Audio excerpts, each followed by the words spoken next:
परम पूज्य आचार्य गुरुवर श्री विद्यासागर जी महाराज की, आचार्य श्री समय सागर जी महाराज की, राज की जय। नई छेड़ाला का द्वितीय ढाल का वह प्रसंग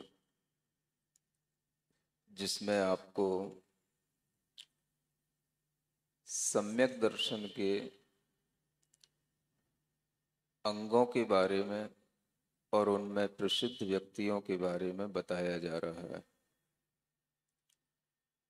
आत्मा का उत्थान धर्म से होता है और धर्म का एक अंग, प्रथम अंग, मुख्य अंग सम्यक दर्शन कहलाता है। उस सम्यक दृष्टि जीव का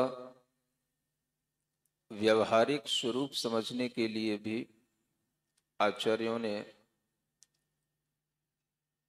8 अंगों के माध्यम से 8 दृष्टांत देकर के हमें जागृत किया है और इसी तरह के अंगों का पालन करने के लिए इन दृष्टांतों को सुनने से प्रेरणा मिलती भी है। निशंकित अंग, निकांक्षित अंग, निर्विचिकित्सा अंग और अमूढ़ दृष्टि अंग, ये 4 अंगों के बारे में आपने वर्णन सुन लिया है। ये 4 अंग स्वयं से अधिक संबंध रखते हैं, पर से कम संबंध रखते हैं। आचार्य महाराज हमेशा कहते थे कि 4 अंग स्व की भूमिका में रहते हैं, स्व की मुख्यता में रहते हैं, किंतु इसके बाद के जो 4 अंग हैं ये पर के निमित्त से हमारे अंदर आते हैं। उन्हीं 4 अंगों में आज प्रथम अंग व 5वें अंग के रूप में प्रारंभ हो रहा है, जिसे उपगूहन अंग कहते हैं। यह उपगूहन का भाव, उपगूहन का गुण स्व की मुख्यता से नहीं होगा, पर की मुख्यता से आएगा। क्योंकि उपगूहन अंग का मतलब होता है धर्म की निंदा, धर्म के प्रति आक्षेप लगाने वाले या धर्म के प्रति लोगों का विश्वास डिगाने वाले ऐसे कोई भी कार्य अगर कभी किसी भी व्यक्ति के द्वारा देखने में आ जाए तो उसे उजागर नहीं करना, इसको उपगूहन अंग कहा जाता है। कोई भी ऐसा कार्य जिससे लोगों का धर्म से श्रद्धान विचलित हो जाए, डगमगा जाए या छूट जाए, किसी भी व्यक्ति के द्वारा जब कभी ऐसा कार्य उस व्यक्ति की अज्ञानता से होता है या उसके अपने प्रमाद के कारण से होता है, उसकी अपनी श्रद्धा की कमी के कारण से होता है, अपनी असमर्थता के कारण से होता है, तो उस कार्य को लोगों की दृष्टि तक पहुंचने से बचाना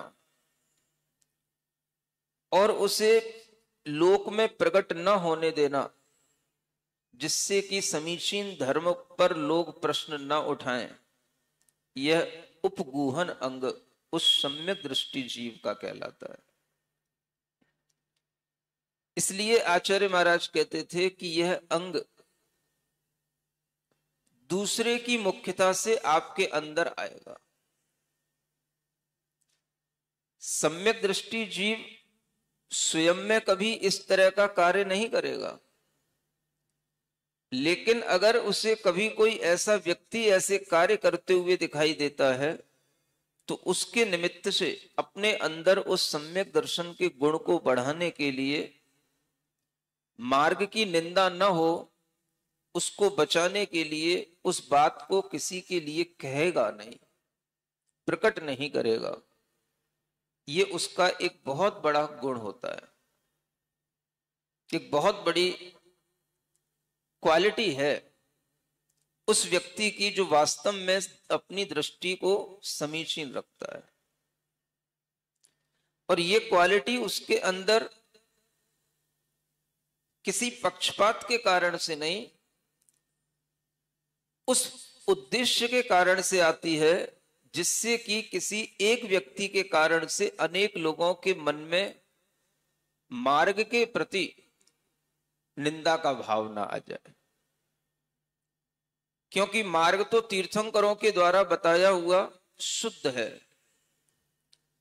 उस मार्ग पर चलने वाला व्यक्ति कभी अपनी असमर्थता से, अपनी अज्ञानता से उस मार्ग को दूषित करता है, तो उसको दूर करना ये सम्यक दृष्टि जीव का एक बहुत बड़ा कार्य बन जाता है। सुन रहे हैं ना आप सभी लोग? वैसे तो आप सभी सम्यक दृष्टि ही हैं, सभी के अंदर देव शास्त्र गुरु का श्रद्धान है, सभी लोग हमेशा उपदेशों को सुनते रहे हैं, और कुछ ऐसे भी विशिष्ट लोग हैं जिन्होंने आचार्य महाराज की सन्निधि अंतिम क्षणों तक भी प्राप्त की है। ऐसे लोग भी यहां पर आए हैं। इन सब विशेषताओं के साथ में अपने अंदर ऐसे गुण आ जाते हैं जो हमें कभी कभी सुनने को तो मिलते हैं, लेकिन जब हम सेल्फ ऑब्जर्व करते हैं तो हमें लगता है कि हाँ, ये क्वालिटी भी हमारे अंदर है।